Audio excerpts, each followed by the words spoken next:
menarik Ya, perjalanan sejarah itu. banyak catatan dan kritikan berkaitan dengan semakin maraknya mural ya, ketika di Tangerang, kemudian juga di Jogja sudah mulai. Kemarin pun juga di dekat kampus Kang Tisna juga muncul mural yang bergambar Jokowi, tapi memang pagi-pagi sudah tidak ada lagi. Bang Fajrul, apakah ini juga fenomena bahwa ketika masyarakat mengkritik kemudian tidak pernah terjawab dengan tuntas gitu kan, tidak merasa terpuaskan gitu kan, sehingga di mana-mana muncul mural-mural seperti ini, Bang Fajrul? Kritik biasa kan tadi kita sebut ya. Ini Ya, kritik terhadap pemerintah ini luar biasa dan Presiden ya, Joko Widodo tuh mengambil kritikan itu untuk mengubah kebijakan. Contohnya saja, ketika kan ada satu kebijakan tentang apa itu vaksin yang dijual ya. Oh, ya, terus tumbuh kritik dari masyarakat, terus kemudian beliau mengajak para menterinya, kemudian untuk berdiskusi, dan kemudian kita juga diminta untuk pendapat, dan akhirnya usulan dari masyarakat agar jangan dijual karena ini kan dalam kondisi di mana kita diserang oleh pandemi dan semua masyarakat kita ingatkan bahwa tugas pemerintah, tugas konstitusional itu kan melindungi segenap bangsa Indonesia. ya, Jadi nggak ada, ini keliru kalau ini dijual dan diterima tuh kritiknya. Dan kemudian kan gratis sekarang seluruh rakyat Indonesia dengan vaksin begitu. Jadi biasa banget, banyak sekali kebijakan-kebijakan pemerintah yang sebenarnya berasal dari kritik-kritik yang tumbuh dari masyarakat. Nah, kalau yang terkait dengan kesenian ini menurut saya, ini yang harus kita galakkan ini sebenarnya ada dialog. Terutama untuk membuka batasan di mana sebenarnya, yang sebenarnya untuk kesenian ini kan cukup rumit ini. ya. Di mana sebenarnya batas kritik dengan memakai alat-alat kesenian. Kalau saya, karena itu Kang Tisna yang bisa menjawab. Kalau saya karena orang sains dan kemudian saya juga orang ilmu sosial, saya tahu nih batasannya. Batasannya udah pasti. Saya harus mematuhi kaidah-kaidah akademik, misalnya seperti itu kan ya. Nah, kemungkinan juga di dalam dunia kesenian seperti itu. Saya juga menulis puisi kan ya. Saya tahu di mana batas yang disebut dengan kritik tapi tetap membawakan yang namanya estetika untuk penulisan misalnya seperti itu. Jadi yang penting menurut saya adalah apa yang terjadi hari ini harus mendorong dialog yang lebih baik lagi. Toh terbuka kan? Kita semuanya terbuka, misalnya dalam kasus undang-undang ITE, Presiden melihat, loh kok kenapa ini antar masyarakat saling mengadu kan? Termasuk Pak Ridwan Kamil mengadukan beberapa orang kan ya, gitu ya. Nah, Presiden langsung bilang, ya udah ini harus kita terima masukan dari masyarakat, kita revisi ini sesuai dengan perkembangan yang terjadi. Jadi yang terpenting menurut saya dari pergaulan saya dengan Presiden terus-menerus galakkan dialog. Jadi kita nanti bisa tahu apa yang disebut batas. Misalnya apa itu pertimbangan moral, apa itu nilai agama, apa itu nilai keamanan, apa itu nilai ketertiban umum. Itu terus kita buka dengan dialog. Nah, itu yang terpenting menurut saya, kalau saya tangkap dari selama ini mendampingi Presiden seperti itu. Jadi memang dialog-dialog lebih intens ini harus dilakukan gitu kan, Bang Fajrul ya? Bukan hanya pemerintah pusat, pemerintah daerah, bahkan polisi juga perlu bertemu dengan Kang Tisna. Ini batas yang namanya kesenian ini di mana sebenarnya? Ya, kalau Kang Tisna kan tadi mengatakan bahwa misalnya dulu Kang Tisna membuat yang 5 Agustus itu kan juga bisa dituduh juga kan, misalnya disebut, lah kan kenapa ini jadi perjamuan terakhirnya Yesus dipakai, bisa jadi begitu kan? Tapi kadang-kadang ada sudut pandang yang berbeda juga di itu yang perlu didialogkan.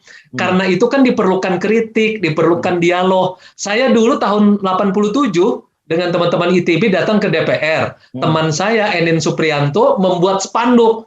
Di situ ditulis peluru bukan sarana demokrasi. Ada gambar ini, ada gambar topi baja, terus kemudian ada senjata. Kami nggak pernah ditangkap gara-gara itu.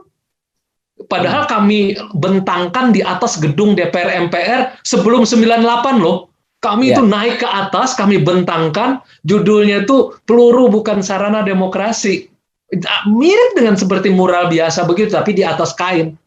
Kalau mural kan di dinding sebenarnya, tapi itu ya nggak ada masalah. Nah, tapi yang penting menurut saya, setiap pihak perlu mendefinisikan apa sih batasnya. Seperti juga yang dalam kasus agama misalnya seperti itu kan, juga kan mesti didialogkan. Yang mana sih sebenarnya batasnya yang boleh ini, boleh itu. Nah, kalau hari ini kita melihat, oh ternyata kalau menghina agama lain tidak boleh.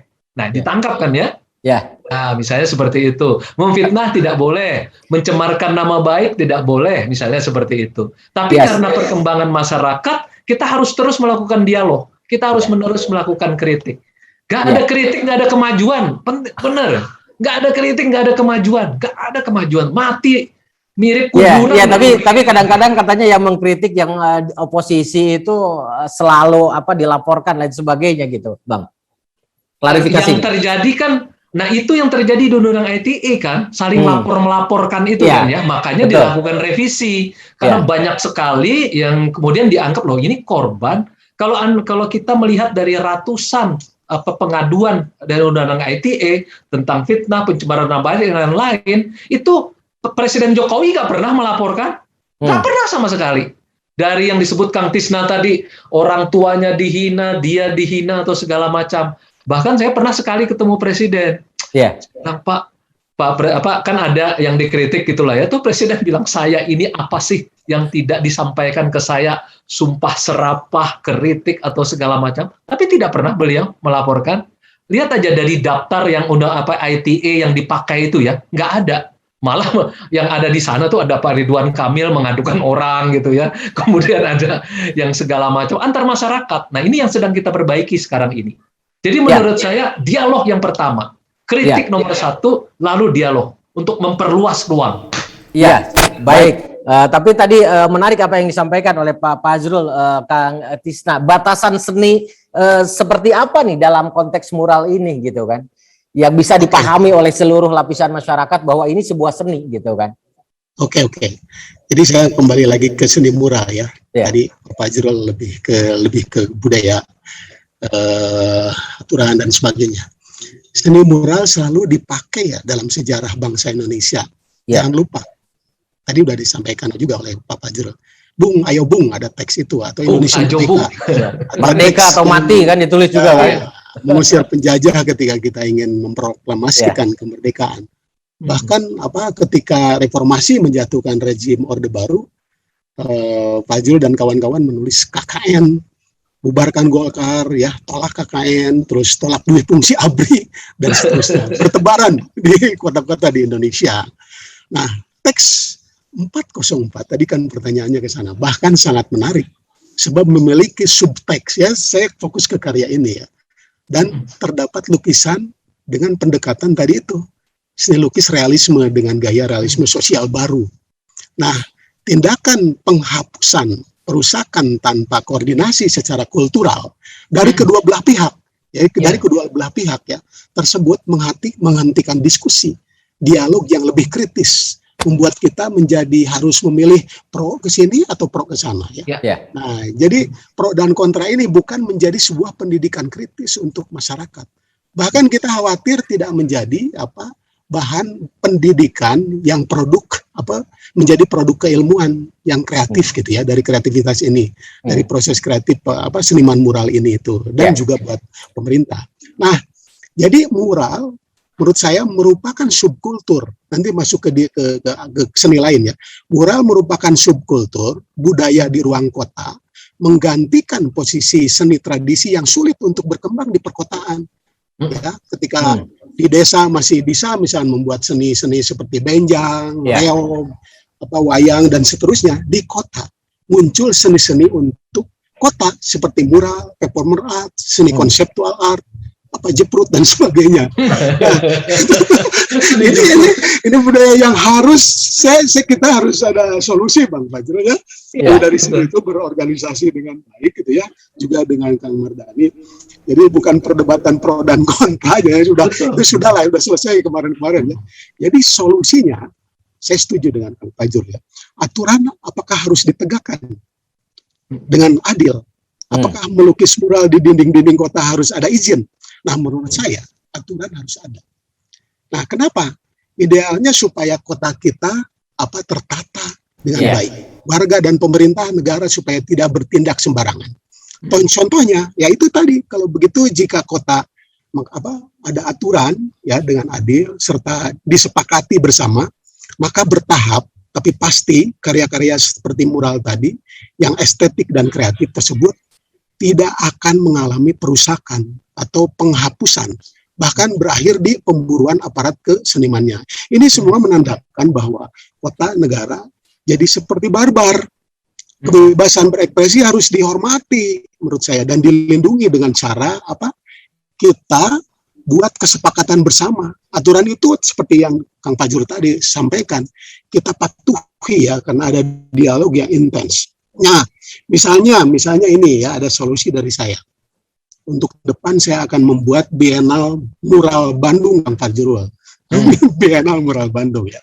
Nah, jika ingin ada aturan yang adil dan jelas, transparan, pihak aparat pemerintah sebelum bertindak harus koordinasi dengan kurator. Ini kalau nanti ada ke depannya ya. Setuju. Jadi dengan kurator tata kota, sebab kurator seni mural kota yang sudah ditunjuk misalnya diamanahi oleh pemerintah atau Dewan Kesenian Kota bertugas menanti menjembatani seniman mural yang melukis di dinding kota itu atau di ruang publik. Artinya harus ada manajemen galeri mural di tiap-tiap kota. Sehingga seniman-seniman yang melukis di dinding tersebut, nama, kurikulum vitae, nomor telepon, dan alamatnya, serta bisa diakses. Jadi mural-mural juga nanti akan transparan ya, siapa senimannya, judul karyanya, caption, keterangan singkat tentang karya mural tersebut. Bagi yang mau bebas juga silakan, yang nggak mau seperti ini.